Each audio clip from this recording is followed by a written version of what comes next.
Okay, I've done it. I didn't know it existed, but I found the good YouTube. There's a lot of good YouTube, man. Well, okay, I found the best YouTube. There's like woodworking YouTube. There's goat herding YouTube. There's, hey, we put goats into Taylor Swift song YouTube. There's making models YouTube. There's painting stuff YouTube. There's a lot of goat YouTube is what I'm getting. Some goat tube. I mean, goat tube is pretty, but like I like cleaning stuff YouTube. It's kind of like paint. It's like kind of like a water pressure simulator, water pressure washer simulator, but without having to do all the work yourself. Can I just clarify real quick? You did say goat herding with a D. Yeah, you get to watch the dogs work the goats, which is nice. It sounded a little bit like goat hurting. No, only a monster would hurt a goat. They're delightful animals. They're sweet and kind. Goats are wonderful. Okay, well, I found my personal best YouTube. Okay. And it is exclusively made up of old stock archival Titanic material. Wow, like pre-discovery of the ship under the ocean? Well, that's out there too. You can find like colorized 4K footage of like, the scant footage that was recorded. Like them leaving filmed. Ireland and stuff like that? Oh, cool. That's out there. But what I'm talking about is I somehow watched an hour-long talk that Bob Ballard gave from about 12 years ago the other night. Who's Bob Ballard? Bob Ballard is the world-famous oceanographer who discovered the wreck of the Titanic. Wait, have you got Titanic fever, Brad? Kind of. That submersible business really kind of acted as a jumping off point anyway. Well, that's one way to say it. Okay, one of my prerequisites is that the quality needs to be bad. This was like 4x3. It looked like it was shot on some kind of handy cam in an auditorium at the university. Where does he teach? University of Rhode Island, I think. That sounds a place with an Oceanographic Institute, I bet. Yeah. Yes. Anyway, whatever. It was this like fascinating long talk about the process of finding the wreck. Okay. And a really good Q&A. This was all about like 12 years ago. And anyway, as soon as I finished watching that, YouTube then recommended to me CBS has an archival, like a From the Archives channel on YouTube. Wow. And I found their B-roll. Does it qualify as B-roll if people are talking in it? Maybe not. No, that's just A-roll. I guess this was the press conference where he announced them finding the wreck like 48 hours after they had found it. And it's the entire thing shot by the CBS cameraman from start to finish. Oh, man. So they did. Oh, wow. No cuts. So I've never I remember amazing. when that happened. I remember what a big deal that was. Cause like we had a Titanic coffee table book before that. Wait, it was really? Like just this. Yeah. It was just like the story of cause my mom and grandmother came over on those, not the Titanic, obviously, cause that would have been 30 years before they came over, but they came on the antecedents of those. Is that the right word? Of those ships? The successors. Yeah. Successors. So they came over like the Queen Mary and the QE2 and the, I can't remember the other one, but on different trips back and forth. Cause normal people couldn't take planes back then. Also, you had to be kind of suicidal to do a transatlantic flight in 1940, I think. Fair. I should put the link to this in the show notes because it's incredible for like 8 different reasons. What were the questions like? He didn't take questions at this. This was a solid 45 minutes of him talking. But like the kind of maybe the most amazing thing about this is like he's a little disheveled at the beginning. And he makes it extremely clear that basically he has not slept in the last like 48 hours since they found it. I can't imagine. And that he was like they were up until like 4 a.m. the night before this press conference preparing the slides that they were to show to the press. And he says over and over, he's like, I haven't even analyzed the work that I did myself on this yet. Like no scientist wants to present their findings before they've even understood what they did. So please just like take everything I'm showing you with a grain of salt. Like he's kind of on the edge in this thing. He seems extremely frazzled. It's kind of amazing. Was this on the ship? I don't know. It's in a big enough auditorium or kind of briefing space of some kind that I wouldn't think it was on a ship. I assume this was on land. It has to be in like Newfoundland or something then if it was only 48 hours. Yeah, or maybe it might have been a little longer than 48 hours, but it was very like wow. At one point he kind of like under his breath is sort of like says something along the lines of like, I guess it's been more than a few days since I found it, but I haven't slept since then. So it's basically all one day to me. He's just like really barely hanging on, but it's still like utterly fascinating. All the triangulation they did with like, readings and positions and logs from the night and like analyzing ocean currents and figuring out what the distribution of the debris field would be based on everything, all the data they had. Yeah, because that whole that process is designed to take seemingly an infinite number of variables like wind and currents and like what direction the captain chose to make the ship go and all of those things, where they found the people. And it's not like they had GPS back then. So like the locations were based on how good the person on the what was the ship that rescued the people? The first one that started with the C. So the Carpathia is the one that actually did go and rescue people. But there's another interesting aspect of this is that the California was the other ship that was basically watched them sink and did nothing. Yeah, because they thought they were shooting off the flares because they were partiers. I don't know why, actually. I hadn't looked that up. I wondered if it was because they knew it was a big ice field and they didn't want to put themselves at risk. No, the official line that I always heard was that they thought it was like they knew the ship to be unsinkable, so they thought it was a celebration. Man's own hubris. Yeah, like another aspect of this is that he chose to disregard a lot of the California's data because for various reasons, they found it to be unreliable. And one of those reasons they thought was that they kind of massaged the data to make themselves look better in not having responded. That's entirely possible. Anyway, hey, you know what? There's some fun historical artifacts out there on YouTube to be found. That's the thing that I love. It's both the good and the bad thing about the centralized service, right? It's that well, I mean, we'll talk about it in a second. I was going to say, topical.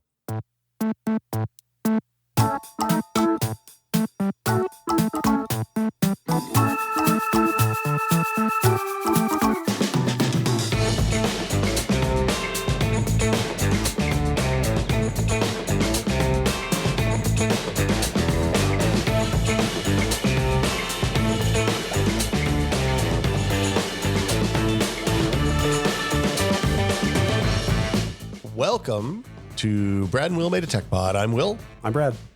I apologize in advance if I sound scratchy or bad today. I have a bit of a cold, a summer cold, Brad. Went out of town and promptly got sick. Hashtag not Rona. As happens. We've tested, so nothing yet. We remain optimistic that it's just a common rhinovirus. But anyway, we're here. We're podcasting. We're talking today, as we hinted in the intro, about Federation. Mm-hmm. This is finally our Star Trek episode, I guess. Yes. The United Federation of Planets, Starfleet, the military / exploration. Yeah. Go on. Look, they've taken it to weird places in some of those new series. It used to be just a peacekeeping / look, Starfleet didn't start as cops. That's all I'm saying. Okay. Right. Yes. Well, actually, I don't know. Having watched some of the original series, it was a lot more naval in the 60s. Yara than it became in the much more peace-loving 90s, I guess. I don't know. Yeah, well, that's fair. There's a lot of punching Klingons and Gorn and stuff like that. Yes, there are a lot of World War II vets running that show probably at that point. Let's say. Yeah, World War II and Korea probably, right? Yes. Like the youngsters were probably like hard bitten. A journeyman to the 58th parallel. Is that it? Sure. That's the right. Anyway, but today we're talking about, we want to talk about, so Facebook did a thing. Mm-hmm. I'm sorry. Meta / Facebook / Instagram did a thing the other day that they've been threatening to do for a while. They released a Twitter competitor based on Instagram that will at some point in the future theoretically use the ActivityPub protocol to federate out a microblogging service that is hosted by Facebook, basically. Yes. I think, does it use ActivityPub now, I assume? It does not use ActivityPub. Not yet? It does not federate yet. It may use ActivityPub. They have explicitly said it's based on the Instagram backend at this point. We thought we've talked about this a little bit off and on. We've talked about kind of the end result of these ideas, but we haven't actually talked about federation. We realized and what it means. Like, in the classic Star Trek sense, it means a grouping of things, a grouping of dissimilar things into one homunculus of governments. Actually, maybe we should start using the Star Trek analogy for this. It seems like this is a really abstract concept that a lot of people have a hard time wrapping their head around, to the point that like the Blue Sky people used this kind of cities analogy of like every instance is its own city and they have transit that links them, and like some of those cities have museums and some of them have blah. Maybe perhaps a like Star Trek and planets analogy is a better way to go. Well, but I mean the idea is, this is born out of 15 years, 20 years almost of proprietary closed social media, social networks, where you build as a user, build a presence and a platform and inside these closed platforms. And if you have, for example, if you have 250,000 followers on Twitter and you want to go someplace else because you don't like the new owner of Twitter, tough shit. There's nothing you can do because it's a completely closed back end and your data, you can export the data, but there's nothing functional you can do with that. The interesting thing about these new kind of federated protocols, which have been around, like, just to be clear, this isn't anything new. Like this is how the internet started. Usenet is essentially a federated protocol. Email is a federated protocol. Yeah. Anybody can set up an email server. Anybody else can connect to that. There's a mechanism to set up domain entries that let you connect to other domains from your own email servers. Now, it's a little less true now than it was 40 years ago because of things like the thing that Google pushes to help fight spam. The spam becomes a problem in these unfederated networks as has plagued IRC and Usenet and all the other kind of proto versions of these things. But the federated stuff that we're talking about here is designed to be a little more humane and a little more usable. And those are the fundamental idea is that if you want to post on Mastodon, you can go create an account on somebody else's server someplace. But also, if you want to pay Linode $5 a month and download a Docker image for a Mastodon server, you can put that on your own domain and host it yourself. We do that for mastodon.content.town right now. Yeah, I'm actually curious because you have done basically all the administration for that instance. Like, based on your experience, is it feasible for somebody to run entirely their own Mastodon instance just for their use, or is that so much upkeep and overhead that it would be ludicrous to do? Well, so there's a couple of kind of single user designed Mastodon. So Mastodon's open. It's based on two or three protocols, depending on how you look at them. ActivityPub is the one we're going to talk about most today, I think. And it's designed for multiple users on one instance. Our friend Ben Brown has one that's a single serving Mastodon instance. And I can't remember what it's called off the top of my head. I didn't actually write that down. It's not Mastodon at that point. So initial point of note here is when we talk about Mastodon, we're going to use Mastodon and the Fediverse independently, interchangeably for the most part. The Fediverse is all of the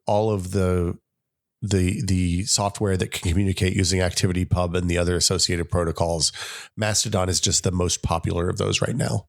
Right. But important to note, Fediverse is very much a Mastodon / ActivityPub concept. Like, when people say Fediverse, they're talking about that specific network, like Blue Sky is a separate thing from that, et cetera. Yeah, exactly.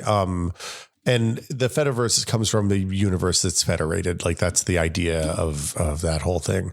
Shuttlecraft is Ben Brown's single user ActivityPub server. Okay. And it basically, like, you can go to his GitHub page and grab it. It's a Node.js web app with no dependencies that you can host on, like, Glitch and stuff, or low cost virtual host without having to have back end databases and stuff like that. Interesting. Former show guest Ben Brown. Former show guest Ben Brown. Yeah. So the main idea of federation is that anybody can host a server. There's two main ideas. Anybody can host a server, and your data is portable. So if you want to move, like, if I, for example, if I'm on Twitter and you're on Instagram, you don't have a Twitter account, I don't have an Instagram account. Right now, there's no way for us to communicate with each other using those services. We have to go someplace else. In a federated ecosystem, assuming we all use the same protocols to talk to each other, I should be able to send a message to you on Instagram from my Twitter account, just like you could send me an email from your nextlander.com email address to my content.town email address. Right. And follow each other further across instance boundaries. Yeah, and pull the relevant data that gets pushed out in a microblogging service or a photo sharing service or whatever. The interesting thing about all the ActivityPub stuff is it's pretty open-ended. Like, it's not like the Mastodon is microblogging, but there are versions of the Mastodon software that are, like, designed to work like Instagram, where it's primarily a photo sharing thing, or I assume there's, like, audio sharing and all sorts of other stuff as well. It's been as a little bit of an aside. It's been interesting as Twitter dies, as Twitter rapidly declines and these competitors emerge. watching people look back at the origins of Twitter and discuss like how things came about, such as the character limit. That was a remnant of SMS, right? So that was a reminder that like these days people talk about Twitter and its ilk as microblogging, but that like the initial concept for Twitter was more public text messaging. Yeah, it's a text messaging party line is basically what it was. Right. That's kind of where it came from, and that's where the character limit originated. Although they obviously expanded that once nobody used SMS really for Twitter anymore, but I would argue that the character limit is pretty key to the appeal of Twitter and things like it. Well, and also like what part of the connection to text was one of the things that made Twitter really appealing early on in like disasters and things like the Arab Spring and stuff like that. Right. Especially where you don't have like proper data connectivity, but you can still send SMS. Yeah. Or where your government turned off proper data connectivity. Anyway. Yes. So the two core ideas, anybody can host a server. Those servers can talk to everybody else, and you can move your content between servers. You're not trapped on one server forever. If you accidentally end up on the Nazi server, you can get off the Nazi server and go someplace else. Yes. And relatedly, if a Nazi server emerges and happens to be federated with the rest of the network, everybody can just be like, well, fuck these people. Yeah. And kick them off to the point that they kind of can't interact with anybody else. Yeah. So there's like, and just to be clear, there's a lot of activity in this space. There's a bazillion Mastodon kind of forks or variants or there's like front end clients. There's Elk, which is a front end, elk.zone, which is a front end client that will connect to your Mastodon instance, like TweetDeck or Tweetbot or whatever your favorite Twitter client would connect to Twitter and let you view your data through a different kind of lens. There's Kalki, which is a like designed by humans version of like Mastodon is very open sourcey. It feels very open sourcey in a lot of ways. Kalki is designed to be a little more humane and kind of take the bells and whistles of Twitters and Instagrams and put them on that front end as well. And the way the activity pub and other protocols are set up, it just kind of works.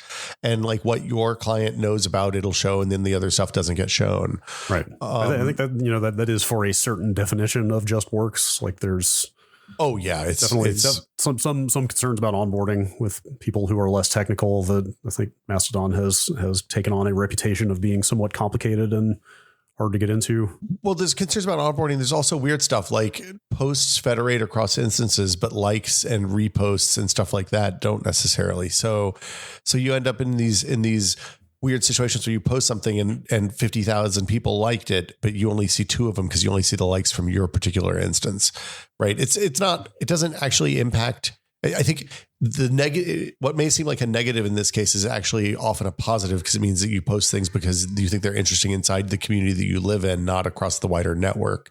But when you come from Twitter and you're used to like getting engagement from the entire network, it feels weird. There's a bunch of stuff going on. So there's the Mastodon and affiliated stuff through ActivityPub.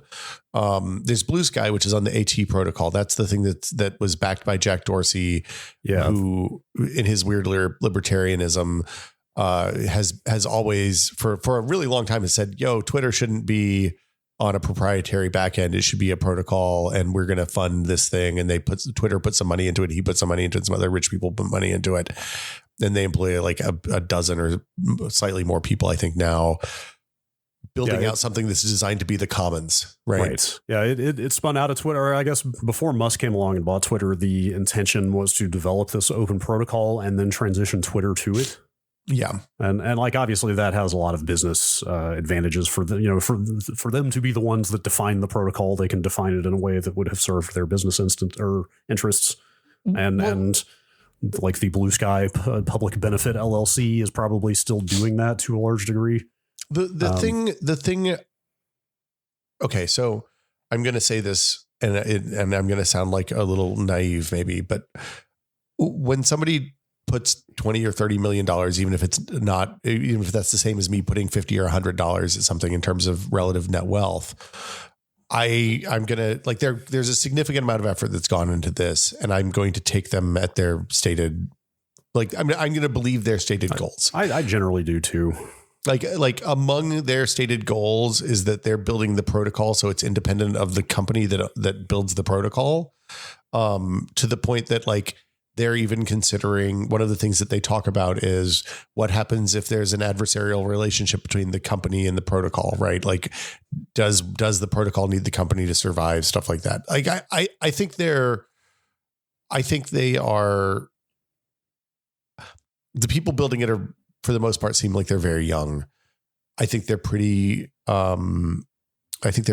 idealistic in a lot of ways. Yeah, I was going to say some of the language you see that they use around this initiative, the protocol, everything about it is a little bit ideological or dogmatic. Like they talk about the mission a lot. And like, I guess that is, I had never heard of a PBLLC before this and read up on it a little bit. That's right. Kickstarter is a public benefit C Corp or B Corp, I guess. Right. I guess same idea. I guess that changes the obligations to stakeholders in terms of generating profit. Like it lessens the obligations, I should say. Well, LLCs are not, it's difficult. You have to convert an LLC into a different kind of company to make it a public company first off, which is good. Yeah. But I think the PB part, the way they put it is that the PB part means that they don't have to prioritize profit over mission statements and growth specifically. Right. Yeah. So, I mean, there are challenges with it because, like, one would argue that the Activity Pub has been around for a long time at this point, and it would have been better to commit this effort into Activity Pub. I'm not deep enough in with the protocols and what they're doing to know where that lands. I also have often seen the benefit of two different groups of people building competing things and the strengths of those things, both of those things becoming better as a result of that. Yeah. So I've talked to a professional developer on our Discord who has a lot of experience working in open source and who has, I think, dug into these protocols, their documentation quite a bit. I think her take was that there's definitely a little bit of like not invented here kind of stuff, or, you know, they're reinventing a wheel that has already existed with ActivityPub for a while. So like there is some of that overlap in functionality. The biggest advantage I have seen with the AT protocol, and I don't know how this is defined, they've mostly described this in like blog posts, is that the user data is completely portable, like all of it. I think we might actually need to pause at some point and define what like social graph means, because that's like a term of art or a piece of jargon I see flying around a lot lately, and I don't know exactly what that encompasses, but like they're basically saying like everything you do is portable and bundled up into one sort of, I think they've used the word passport or something, like identity, you know, terms like that. But that's follows, likes, posts, kind of everything you do can just be packaged up and taken somewhere else. Whereas with ActivityPub, my understanding, or you kind of touched on this, I think some of that can come with you to another instance, but in other cases, I think like the instance admin has to help you out to make some parts of your data portable and transfer it over. I'm not super clear on that stuff, but the transference is a little more limited, I think, on Mastodon side. Yeah, on the Mastodon side, at least right now, it is, like I said, actively in development. This is something that is a pain point for users, so it seems like something they're making an effort to change. Right now, when you migrate servers, your follows and people who follow you both come with you, but your posts and likes and reposts and stuff like that. So you basically start with a clean account when you move onto the new server, and your old posts will remain where they were on the old server, but that account is basically like archived, for lack of a better term. The place that all of this stuff. So, okay. There's a lot of people working on these problems. There's a lot of ActivityPub clients. There's Lemmy, which is like a link aggregate, a Reddit style link aggregator. There's Threads, which is the thing Facebook launched and has a bazillion users on day 3, more than any other federated social network immediately. Threads is probably the reason we're actually doing this episode, but we'll get into it. Yeah. And actually that might not be true, because stuff like WordPress and Drupal and Tumblr all have ActivityPub plugins that let you post directly into Activity. So like, theoretically, if we were running content.town on WordPress, we could put a plugin in that just automatically populates anytime we make a post on the podcast feed. It would just go into the TechPod Mastodon instance. Sure. So, I forgot what I was gonna mention something else here, and I've completely forgotten what it was. Also Gab and Truth Social are ActivityPub clients. So it's like there's I think it's worth talking about like explicit bad actors that are also using this technology, because that gets into a test case of how instances can be siloed off and defederated and et cetera, et cetera. Well, yeah. I mean, the big point is that those two key ideas, the, hey, anyone can host this, and B, your stuff is portable. Like anyone can host and talk to anyone else on the network, and your data is portable, raise a lot of complicated issues, right? There's some obvious stuff, like there's a lack of central services that people have come to expect from Facebook and Twitter and Flickr and all of the, the early social media stuff. Like you don't get algorithmic recommendations because there's no algorithm. There's no reason for an algorithm on Mastodon, because those aren't for-profit enterprises for the most part. People are hosting servers for their communities or building new communities and hosting servers there, and they don't like. If you're not making money from people looking at ads, there's no reason to prioritize engagement, which means there's no reason to have algorithmic recommendations, which means everybody just sees a reverse chronological feed of who they follow, or the reverse chronological feed of everything that's posted on the server in the case of Mastodon. So you can see like the local timeline and see what people on your instance are talking about. Yeah. I mean, I don't know if I'd say the profit motive is the only reason for algorithmic sorting. Like there is just a certain overwhelming volume of posts you can reach if you follow a lot of people, where like, I mean, there's a convenience factor, yes, but for the most part, algorithmic timelines exist because more time spent on the app means increasing the amount of time somebody spends on your social media app increases the number of ads they see, which increases the money for the company. For sure. It's definitely the case on like big corporate platforms, but I think there is some argument for like curation, just like you said, as sort of a convenience or sorting feature. Even on these open platforms. Well, or there's the thing that Blue Sky does is actually really neat, where they have a relatively straightforward way to create custom feeds based on your own criteria. So I can make a feed of all of my friends' posts, people I follow's posts that don't have any likes yet. So I can be like, oh, hey, let's see, maybe I can give some likes out and make people feel good about the post that they did today, right? Have you messed with that stuff at all? Because like that was one of their big pitches, and it being Blue Sky and the AT protocol, I think are also in active development and even more nascent than Mastodon and ActivityPub by a lot. By a huge margin, yeah. So a lot of the stuff just hasn't even been fully implemented or defined yet. But like that's one of their big pitches for this thing is like, hey, you can have your own algorithms. You can do your own sorting. Every instance can have its own moderation and stuff like that. Like the way you're describing it makes it sound more like just a glorified version of Twitter lists. I don't know if like I had kind of had the impression that it was going to be more like, you can like, there will be weighting involved and you can like kind of define specific search terms and not just like make a flat list of accounts. But I haven't actually touched that stuff. Well, so you can do it programmatically rather than just making a flat list of accounts. So for example, it's allowing users to create kind of behaviors that then can be programmatically exposed to people who are interested. So for example, the science Twitter people use the test tube emoji and stuff that they think is worth going in the feed. So if somebody's sharing like news about some new study or like some interesting climate change stuff or whatever it happens to be, they'll put the test tube emoji in and then that gets pumped up to the science Twitter, the science Blue Sky feeds. So like imagine the users can create their own retweet mechanism that's tied to a topic, or like you can do things like filter for stuff that's listed as not as sexually explicit, right? Like you can filter out whatever you want. You can either add it to your feeds or remove it from your feeds, which gives you kind of power over the stuff you see in a way that is pretty novel, frankly, after spending years on Twitter and Facebook and stuff like that. Anyway, it's a neat idea, and I think those can be made publicly available. Like it's easy to just copy. Yeah, you can do. There's a tool that will let you create them and then add them to your thing, and then you can make them publicly available from there. And I think that tool was actually made by a user. I want to say it's probably JSON or something, but I didn't see what the back end is for that.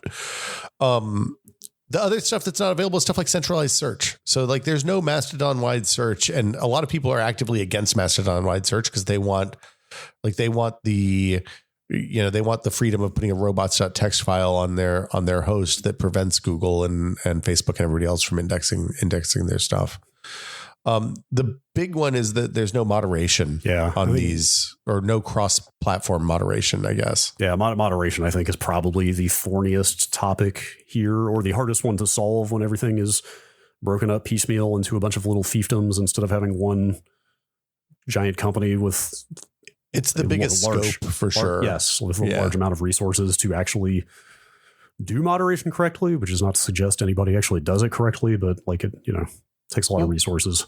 Well, I mean, I think the and just to be clear, the gold standard on moderation and the challenges of moderation is Tech Dirt. Mike Masnick over there has been talking about moderation in a thoughtful, intelligent way for a really, really long time. But the moderation. So we run a Mastodon instance. Everybody's welcome to join. You have to get approved. It usually takes a day or two, depending on how often I log into the Mastodon server. But we run it for our community, and people we welcome everybody. It's a fair to high load for moderation, even with like 400 people on the server, just because of the way reporting works. Because when somebody reports an account, the report goes through me, and then it goes off to the server where the account that's reported lives, and it's fine. It's like 2 clicks for me to move through, but if somebody goes through and finds a bunch of spam, it gets hit by a bunch of spammers, then it means that I have 40 clicks to do on Tuesday morning. And, it is not as turnkey as, say, running a brand page on Twitter, right? Where you just block racists and spammers. There's also the larger problem of how you moderate bad servers. Like if white supremacists or pedophiles or spammers, whatever, set up an instance of their own, which is something that, again, takes about 10 minutes if you know how to do Docker containers or whatever, and pay $5 for a Linode. It's really easy for them to have an outsized impact, because one bad server can create an incredible amount of spam in almost no time. So like there needs to be, and this is something that the Mastodon dev team is actually working on now, as I understand it, is a way to share defederation data. Defederation is when you say, hey, we're not going to take any more data from this server. We're cutting them out of our network. It's basically the kill file from Usenet for an entire server. And there needs to be tools that make it easier to share that information between instances. So, for example, if I trust the Hackertown, which is the instance that Mike Masnick runs, I think he has his feelings about moderation align very closely with mine. I trust him to take his defederation list. I would love to be able to just subscribe to his server's defederation list, cut that out from there. Now, that also is problematic, right? We saw how block lists were abused, and like people would say, hey, here's a giant block list of a bunch of people who are anti-trans on TERFs on Twitter, right? And then the malicious people who made those block lists would also put a bunch of pro-trans activists into those lists. So those people get blacklisted, disallowed as well. Yeah. And it's like the whole thing is fraught is I guess where I'm going. And then one trend that I think is fairly inarguable that I've observed over the recent years is that people don't do a whole lot of due diligence about stuff like that necessarily. Yeah, so you want to think about that as you're signing up for a Mastodon instance or an ActivityPub instance someplace. What I mean is like a lot of people are very prone to seeing something that sounds good natured like that, and granted, like who's got the time to sit there and go through thousands of account names in this thing to see who's actually getting blocked in this list? But like same thing happens with the way news is disseminated on places like Twitter, right? Like a lot of people don't read past the headline that is embedded in the tweet and just take whatever that says at face value without reading the piece.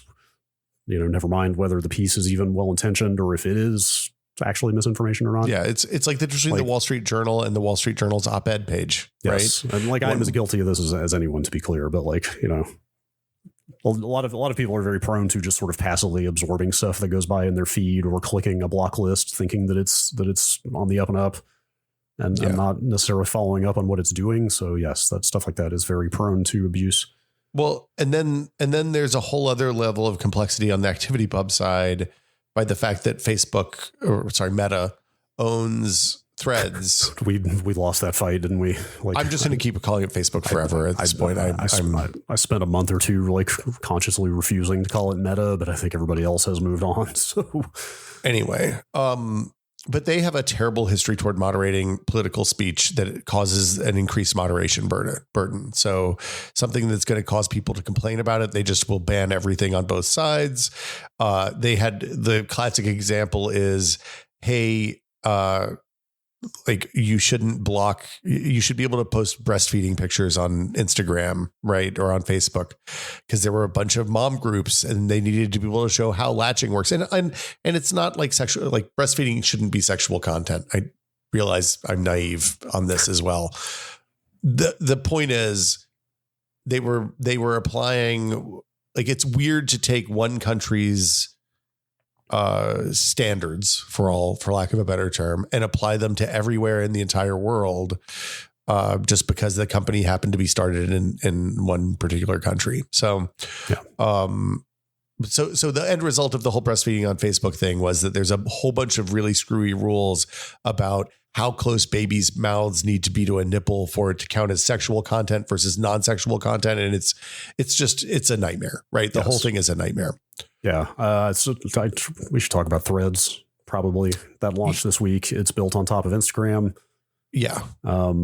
It's not a place for news or political commentary. That's the thing I was going to bring up, since that's what you're touching on in the context of Facebook, is that Adam Mosseri, I had not heard of him. I think, is he the head of Instagram? Yes, he is currently the head of Instagram. Yeah, he's the Instagram overlord. But also apparently ran the Facebook news feed several years ago. Another fine product that has absolutely no problems in the past or anything with promoting fake content that militarized a large portion of the country. Yes. And got a lot of people killed. No genocide since 2018. Yeah.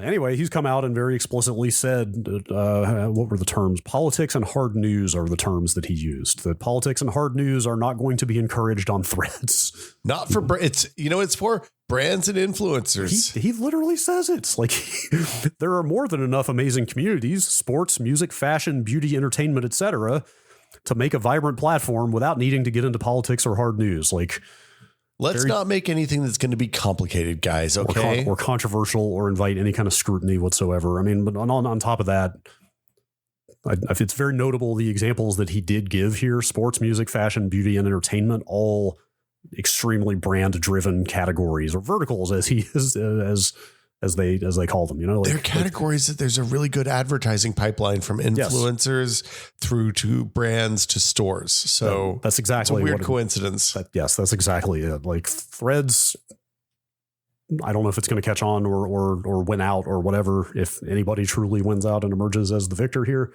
it has a huge user base already by virtue of piggybacking on the existing Instagram user base. But like, that's very much the vibe that is emerging about Threads so far, is that it's the platform for brands and influencers and like your corporate middle manager boss, and soccer moms, like mainstream people who don't know or care what Federation is and just want a Twitter successor in a safe, cozy corporate environment. And I was going to say that is an important point, because like the data and the feedback both to Blue Sky and to Mastodon in general is that most people don't give a shit about Federation. Yeah. Yes. Which understandable. Like, kind of, they shouldn't have to. Yes. I think that's part of the core thing. But I mean, it's going to be interesting to see what happens, because 3 or 4 days in, Meta is 3 times the size, or Threads is 3 times the size of the entirety of the Fediverse up until this point, because it's like 12, 13 million people on Mastodon and associated ActivityPub sites. That's higher than I would have expected. Well, I mean, they've been doing it for 5 years, 6 years. And they've seen big, huge spikes when Elon Musk does something shitty at Twitter, starting with the sync and going on down. The thing that's weird though is, because of Facebook's moderation policies in history, we're going to end up with a weird like AOL/real internet split again, which arguably already Facebook has done for a large number of people. Yeah. But like it's that happening again. And I'm going to be absolutely fascinated to see what happens with cross instance moderation from the rest of the Fediverse to Threads and vice versa. Like some Mastodon instance hosts are kind of like aggressively saying they're going to defederate Threads from the beginning, which I kind of get, because adding 30 million people to the network overnight is going to cause a lot of moderation overhead just for everyone. People on Mastodon instances are going to report, if you report, just to be clear, Threads isn't connected to the Fediverse yet. Yeah. If you report though, if it was, and you reported Pizza Hut for being a shitty brand on Mastodon, your Mastodon instance, it's going to create overhead for your local admin, which is bad. Like, that's not an okay thing. So yeah, it's a whole, like, how is there's a lot of sex workers, and there's a lot of nudity, and there's a lot of like everything from like classic 90s internet anarchism to like hacker bullshit to whatever else on Mastodon and the Fediverse right now. How is Facebook? Are they going to filter that? Are you going to get like content warnings? Like, this is outside the brand friendly Paris Hilton, Khloe Kardashian zone. You might see a penis if you go here, or like, I don't know what that looks like. And it's a real weird question, to the point that it wouldn't surprise me a lot if Threads ends up never actually connecting to the activity pub. Sure. Especially, I mean, if they, achieve the critical mass of users they want without it, then what is there to be gained, unless they're just looking to mine data from people in the Fediverse? Yeah. Like, that's kind of the bigger thing about Threads to me, is like, we've just seen what the effect of complete centralization is and what the risks are of a very bad actor taking control of the network and ruining it. So to see this much excitement about people just hopping from one shitty billionaire's platform to another is concerning to me. Well, look, the nice thing about Musk being such a shitbag is that it makes Zuckerberg look like he's much less bad. It's crazy. It's the relative effect has been kind of amazing to watch. The other big issue that hasn't been really touched on it's been on Tech Dirt and a couple other places, but I haven't seen a lot of people talking about it, is that there are real serious legal implications of hosting a node for these protocols. There's legal overhead for reporting type of content you might find, whether it's CSAM, like child sexual abuse material, like threats that need to be reported. There's all sorts of stuff that is a problem. There's also like GDPR overhead once you reach a certain size. If you have a Mastodon instance with 100,000 people on it, suddenly Europe cares about you, and whether you're collecting, what kind of personal data you're collecting, whether you comply with the right to be forgotten, which you do kind of on a platform level, but it's complicated and hard, and you have to be able to produce, like, there's stuff you have to produce. If someone, and because of the way Federation works in terms of everybody on, there's a feed that Mastodon generates that you can turn off, I think now, which is good, but it's all of the people on your server follow.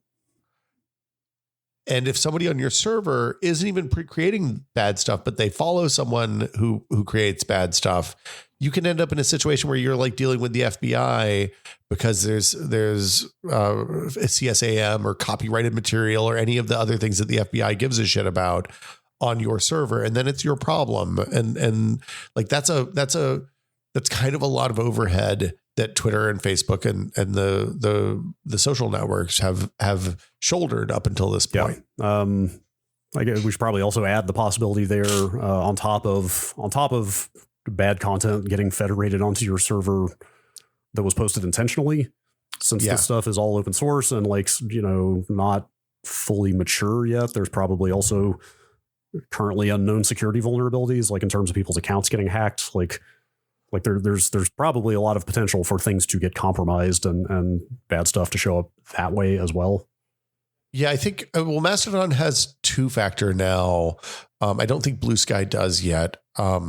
But yeah, like, hey, somebody's account gets hacked and it's on your server, so you need to help them get their account back, right? Or determine how you're going to tell it's them so that they can get their account back. And also potentially deal with whatever was done with their account while it was hacked. Yeah.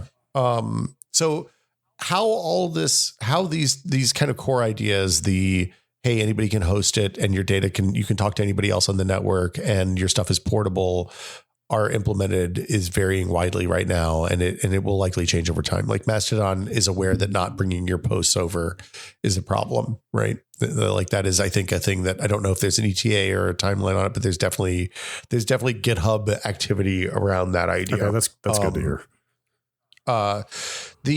But I mean, also the protocol's been around for a long time. If you want to move to a server that hasn't updated their version of Mastodon in a while, you may or may not be able to do that. So like there's version mismatch. Wow, that's hard to say. Mismatch issues. Mishmash. Mismatch. Yeah. Say that one 3 times while you're sick. And then the other side of it is that Blue Sky is so new that all they've done is advertised intent. They aren't actually, like, very little is actually actionable and available right now. They're talking through it. They're testing stuff. They're building test clients and test servers and stuff like that. I believe that there is a test server that you can build now that will let you build a server that will federate out with Blue Sky. But they are running a sandboxed federated network, but it's not like they explicitly say at the top, like, hey, this is not like for public consumption. This, like, don't post serious stuff on this. This is just our test bed. Yeah. But that is at least possible to hook into if you're a developer. Like, the way Blue Sky is going to go is really interesting to me because Mastodon came out of open source and it was federated from the start and decentralized from the start, right? Like, Blue Sky is painting this Blue Sky picture of doing the same thing, but they are very centralized currently, right? Like, there's only the one instance, bsky.social. It's invite only. You need an invite code to get into it right now. Like, setting aside the promises they're making about decentralization and federation for down the line, like, right now it looks like a central Twitter clone, right? Or centralized Twitter clone, right? So, like, I'm curious, like, I'm less like nitpicking, are they actually serious about what they're promising, and more like, what are the long-term social dynamics going to be of this service emerging the way it is? Like, right, to put it another way, are 98% of the people who sign up for Blue Sky, even once it's open, just going to sign up on bsky.social and forget that any kind of federation even exists and just treat it like it's a new Twitter? Like, that seems fairly likely. It's interesting because, like, when there were, I think they're closing in on a couple 100,000 users now. I'm not sure what the number, I haven't looked at the number lately. I think they've started generating more invite codes, and there was a huge influx when the Twitter rate limit fiasco happened. Yeah. So around the time they hit 100,000 users, they started talking about federation publicly. Like, the developers started talking about federation publicly. And just to be clear, like, it is a small team. I get that. I've worked on small teams my whole life. They do communication through, like, their lead devs. So they are not thoughtful about communication in a way that bums me out as somebody who thinks about how you communicate professionally a lot. Yeah, that what's the guy's name? Paul does a lot of posting. Freze. He does both shit posting and content posting for the brand, which is, anyway, whatever. It seemed very telling to me when I got on there that he is both one of their lead developers and also was kind of the de facto, like, company mouthpiece for a long time. They've got other people out there messaging now who I assume are in more, like, Jay and Emily have posted stuff in the past. The blog has a lot of good information on it now. They're getting better, but it's still. It seems a little hither and thither. Yes, it's been pretty higgledy-piggledy. Sure. I'm enjoying all the random terms coming out of your cold-addled brain today. My brain's a little weird today. It's okay. But I mean, the thing that is interesting is their mandate is, hey, we want to build the commons and we want this to be decentralized, right? And you asked a question in the notes here in a little bit. But yeah, I'm curious. Oh, and by the way, there are multiple servers in the Sandbox Federated Network. There are developers that are outside Blue Sky that are running servers with clients on them that are federating in. So it is actually, like, that part's actually working. It's just kind of the rest of it is like, I'm not questioning the functionality they're promising. I'm sure that will happen. It's more, like I said, it's more, is there going to be a critical mass of people signing up outside of the actual Blue Sky instance or not? Like, are they going to have a bunch of other communities that don't even use the word Blue Sky that are thriving, or will 98% of people just end up on this main instance run by them? That remains to be seen, and that's something that can't be predicted. I mean, if the question is, if Hotmail was invented in 1984, would there be other email clients now, right? Email servers and email clients. And I don't know. I mean, I think there probably would be by this point, but I think we're starting with this round. We're starting with the endpoint first, which is we want something that's kind of like Twitter, but doesn't suck. And then backing into the rest of it from there, which is opposite of how the first wave of internet protocols developed. Yeah. The one other thing I'll note that they mentioned in a blog post, this was kind of in the description of like, oh, your user identity is all one package of data. Your posts, your likes, your followers go with you everywhere. Like in that context, the people who follow you also that gets communicated to the new server. Yeah. Followers is that's the key one here, because the example they gave was like, hey, in the future, we hope to see this protocol and this user identity system also become the basis of things like a video platform or dating apps, or like, it kind of got me thinking. I mean, obviously YouTube is massively entrenched, but like, what if your Twitter follows were also your YouTube follows, were also your X, Y, and Z other platforms? You know, like what if you had, I doubt we're ever going to get to this point, but like, what if you did have one list of followers that just worked across the entire internet on every platform that adopted the protocol? I mean, that seems nice. Maybe, I don't know. It's like Gravatars, but people use it. Yes. Bring back, like everybody should, they should standardize around Gravatars for all of this. God. I think WordPress owns Gravatar now, yes, but I'm not sure. I think that's right. So okay. So I'm going to read your big question, unless you want to read it. Yeah, I can read it. Sure. I should read it here as a thought starter. This is something I've been thinking about. Are decentralization and comprehensive moderation mutually exclusive or not? It's an interesting question, because like, I don't think, and I especially don't think after people got sacked from Twitter and started talking about their experience there, I don't think Twitter realized that their product was really moderation for quite a long time. Yeah. Like the thing that moderation so to a little backstory, we've talked about this in the past, but in the pre-social media days, everybody had these websites that had editorial content on them, and that was really valuable content. So you could sell a bunch of expensive ads against that. But then you also had a place for users to hang out and chat in message boards or forums. And that was generally viewed as a lot of traffic that was completely unmonetizable, because there might be things that advertisers don't want to put their content up beside.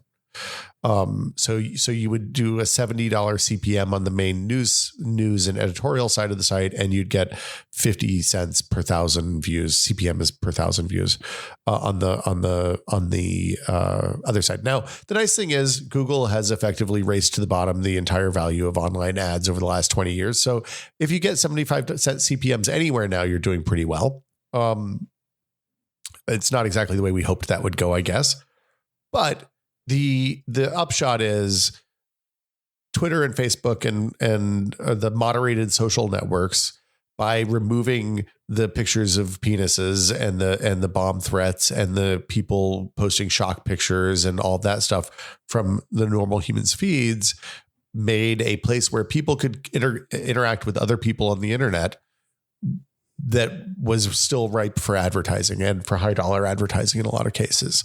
Now, there's Mike Masnick had a really good article about this, and I think it's linked in the show notes, about, like I said, they've been talking about moderation there for a really long time now at Tech Dirt. His whole premise is that there's two kinds of moderation. There's top down, which is like what Twitter and Facebook and all those guys do, where some corporate overlord or government or whatever says, hey, this is what's allowed and this is what isn't. And it's a constantly moving target, and you have to constantly adapt to the new ways people attack your moderation rules. And you have to spend a lot of time and energy and thoughtful, and it absolutely doesn't scale in any way, shape, or form, because there's an infinite benefit to bad actors for manipulating the moderation and annoying and harassing and scarring your users. And it's easy. It's a massive threat surface. Now, the other way to do this is grassroots, from the bottom up, where the communities set the standards, and then those standards filter up and percolate up through the world. And Usenet is the classic example of this, because in the old days in Usenet, or IRC works too, but Usenet, people would share parts of their kill files. A kill file in Usenet was like a mute list. So keywords, usernames, things that you didn't want to see anymore. If you didn't want to see anything about Barney the dinosaur, or you didn't want to see a post that had other posts 12 layers deep, you just comment, you just add !right to your kill list, and you'd never see a post that had more than 5 replies deep in it, and you never had to decode all that nonsense. And then people started sharing their kill files or bits and pieces of their kill files, and that kind of created community standards from the ground up. I think Blue Sky's trying to do the latter. Like, it seems like they want instances to have tools to manage moderation, and then have through some magic that hasn't really been adequately described yet, percolate that stuff up to the larger network. Yeah, and I think that might be where they're running into some problems or a disconnect, because as much as they seem to want to decentralize the moderation and leave it to instances to a large degree, and even to users to some degree, like I said before, it still looks like Twitter. It is still a centralized service for now. And so people have expectations that the moderation will be conducted in a similar way that it was there, even though they are not necessarily doing that all the way yet. Yeah, they don't have 500 people. Well, they're applying moderation unevenly to different groups and to different levels of visibility, which is the classic, hey, I've fucked up moderation problem. Like that's part of what I'm getting at. I guess I should just say, like, more broadly, the point of this question is simply, like, I'm not in any way looking at what has been done in the corporate centralized moderation space in terms of, like, existing real world examples on Facebook or Twitter or whatever, not to suggest those have been perfect or even good, but more just like abstractly, on a centralized platform, you've got total control over, you can do whatever you want with 100% of the contents. Presumably the only entities big enough to run centralized platforms are large companies and governments and so forth that have a lot more resources. And so, like, what are the resources required to run moderation that comprehensively or top down, like you said? And then on the other side, in a decentralized situation, you've only got so much control over things that happen on other nodes that are not you, right? So like I'm just curious if these two needs can coexist, or if this is a problem that can be solved, or if there are just inherent difficulties in both approaches that make it tough to combine them. Well, I mean, they're the thing you can't say is every user's left to fend for themselves. Right. Because that's the equivalent of saying it's the Wild West, right? You walk out in the street, and everybody has their 6-shooter, and whoever draws last draws for the last time, I guess. You have to give people the tools to build communities that protect the most vulnerable among them. They said this actually in a Blue Sky blog post a few weeks ago, which is that they don't want to own the content, right? They don't want to own social graphs, the followers and following and all that stuff. They don't want to own the communities. They want to be a tool that helps these communities own and govern themselves. So, if you think about it in terms of, like, the metaphor is like the Constitution of the United States, right? Hey, here's a framework into which other things can be added that will allow you to continue to be self-sustaining. Now, not a perfect metaphor, not a perfect example, obviously.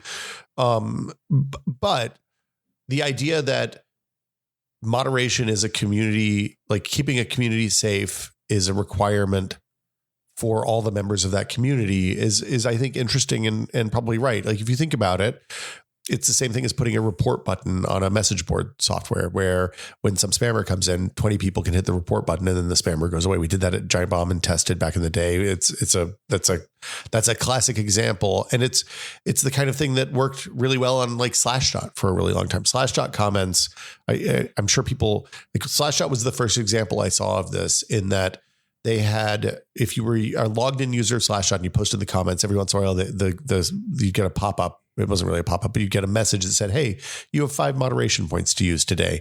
You should upvote the 5 best comments that you see. And that was interesting, and that worked reasonably well. But then people would try to push and they gave you guidelines. They were like, hey, this shouldn't be pushing your agendas. This should be the most thought out, cogent thing, blah, blah, blah, blah, blah. Then that worked out well, but then people started using it to push their agendas and boost up shit that they thought was important, and other people maybe disagreed. So they added actually another layer of meta moderation that popped up way more frequently. So the meta moderators were given comments and the context for those comments, and were like, hey, this person voted this comment up. Do you think that was a good upvote? Or this person voted this comment down. Do you think that was a good downvote? And the end result of that was that, generally speaking, the best comments on Slashdot replying to Slashdot articles kind of got filtered up to the top of the list, which worked because presumably like a single digit percentage of the users of Slashdot comments interacted with those meta moderation systems. So it's possible to do. It's like people have done. There have been successful iterations of this in different contexts in the past. I don't know. Like, it remains to be seen if Blue Sky can make this work in a federated way across multiple instances and all that kind of stuff. Yeah, I probably should have written this question more broadly. I'll just give you the example that actually got me thinking about this topic in the first place was the big influx of people onto Blue Sky last week. And as I was watching more conversation from people who were new to the platform and were getting their heads around what the idea of federation is going to mean in the long run, I was seeing a fair amount of people saying, like, I don't want a bunch of silos. That's why I didn't want to go to Mastodon. I don't want a bunch of loosely connected networks that might or might not interact with each other very well. I want one giant thing. Like, I want the global thing that Twitter is. And like, that's, so it's actually bigger than just moderation. I guess what I really should have said is sort of like general operations, or even more broadly, like what people want. Like, I guess what I really should say is our decentralization and what people wanted from Twitter compatible is really what I'm getting at, because again, and I get it, I totally get why like the big part of the appeal of Twitter is that fucking everybody's on there. I mean, not everybody, obviously, like it's a pretty small social media platform, all things considered. But like news, current events, politics people were all there. Politicians, celebrities, actors, CEOs, billionaires, you name it, like everybody with large public profiles was on Twitter and talking to each other. And that's why people like Twitter, is that it exposes you to kind of the entire strata of like global society, right? Everybody from like the richest people on earth to leaders of nations are on there and can be talked at, if not engaged in conversation, right? So like I think that's the thing people are looking for out of Twitter, that I wonder if things fragment, they're not going to get anymore, and that there may be some discontent around that stuff. Well, there was, go ahead. There was an interesting thing, especially early on Twitter, when the Russians became involved in the misinformation campaigns, 5-10 years ago now, it became less useful. But like, for a long time, Twitter was the best place to get breaking news. Yeah. Right. You'd get on the ground posts from people that were like, some guy posted a picture from his ferry ride home from Manhattan to Staten Island of the Sully US air flight that crash landed into the Hudson River, right? Or East River. I can't remember which one, but anyway, like you would get that. You'd get when the California fires were going, we got information from Twitter about where the fires were, because that was the thing that worked most reliably. The Arab Spring stuff, like there's a whole bunch of examples of breaking news happening and Twitter having that information before anyone else in the world did. And like, that's the thing that I think, like, that was the thing more so than posting about buying socks or pants or whatever it was that we did in Twitter in 2007, being able to watch those conversations happen and understanding more about what was going on, because you weren't just getting the newscaster perspective or the journalist perspective of the story, but you were actually able to see the people that were there, and what they were saying about it was a huge deal. Yeah. And I hope that we don't lose that with this transition. Yeah. So that's kind of the last point I was going to make here, is that in the context of what people want, and that clearly being a global, like one global network for a lot of people, I feel like we should maybe prepare for the possibility that there isn't one definitive winner out of this race to be the next Twitter, and that like a bunch of, or at least more than one of them, catches on in a way that is sustainable, and that we actually, on top of any one network being decentralized, we end up in a world where there are a bunch of competing solutions here that all sort of hang around, and that we do have a Threads community and a Mastodon community and a Blue Sky, and like there just is no one Twitter replacement, that things do fragment across services. Well, so look, the good news is that this has all happened before, right? Like, we had two protocols for email in the ancient dark times before, everybody was on the internet. There was this thing called BitNet early on, which was called, I think it's short for Because It's Their Network. It was started in 1981, and it was a university computer network that linked a bunch of different colleges, and eventually became part of the internet as a larger point.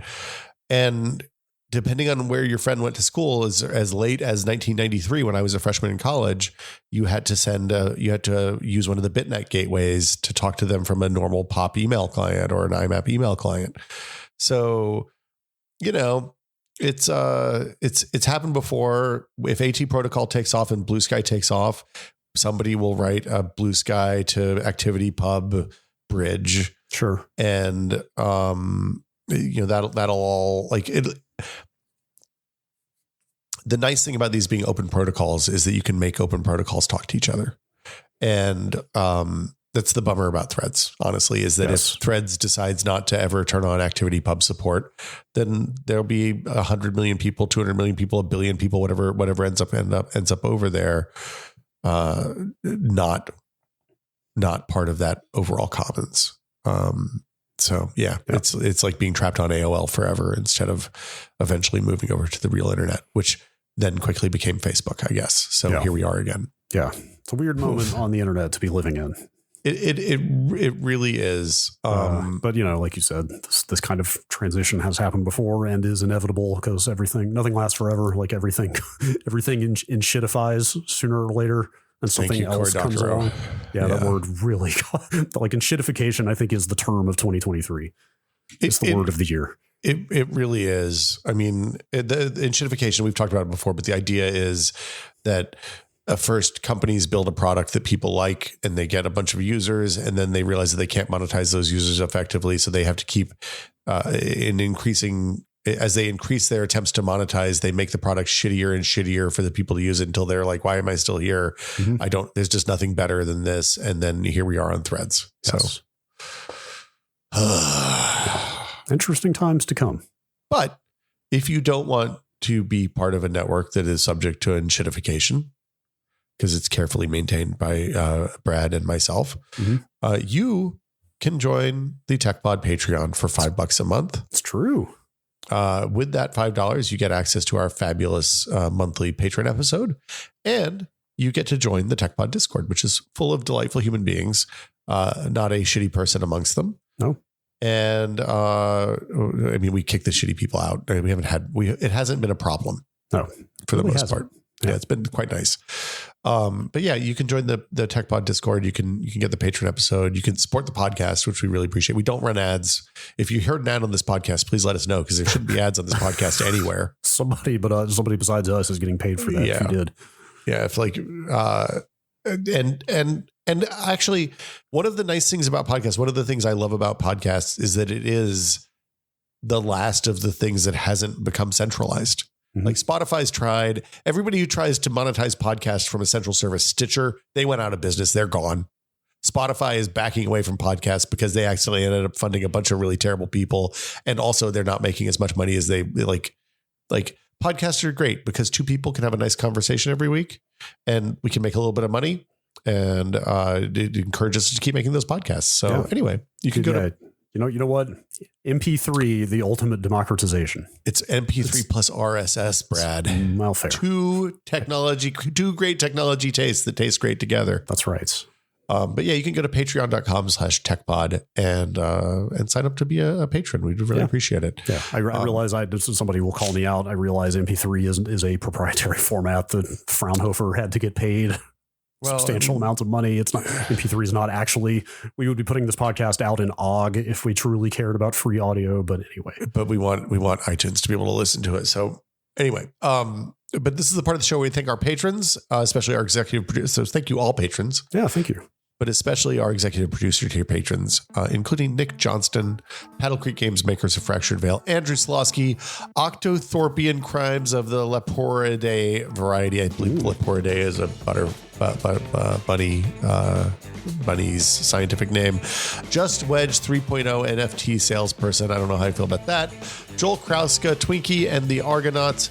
And David Allen and James Kamek. Thank you all so much, especially the people who don't change their names, although I do enjoy the name changing because it always makes me smile. I hope everybody has a good week, and I'm going to go blow my nose and be very excited about that. Yes, Godspeed to you. Hopefully the rest of your time in the desert is less sick than it has been so far. Yeah, and if you need me, I'm going to be posting just the absolute worst shit over on Vapid Twitter. So we'll see you all there, I guess. Let's just burn it all down on the way out. Just another Will Smith.